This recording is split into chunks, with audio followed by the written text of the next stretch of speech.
এই পর্যায়ে আমরা চলে যাচ্ছি আমাদের মূল অধিবেশনে। বসো বসো, এই বসো।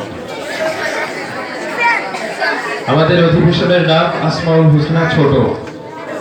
এই অধিবেশনে বিচারকের আসন অলঙ্কৃত করছেন মাওলানা আব্দুল হান্নান দামাত বারাকাতুহু, কারি আজহার সাহেব দামাত বারাকাতুহু, কারি সাব্বির আহমদ দামাত বারাকাতুহু। বিচারক মহোদয়গণকে আমি তাদের বিচারকের আসন অলঙ্কৃত করার জন্য সবিনয় অনুরোধ জানাচ্ছি।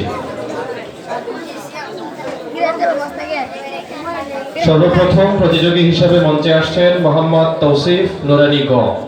পরবর্তীতে প্রস্তুত থাকবেন মোহাম্মদ আব্দুল্লাহ আনসারি হিফজ।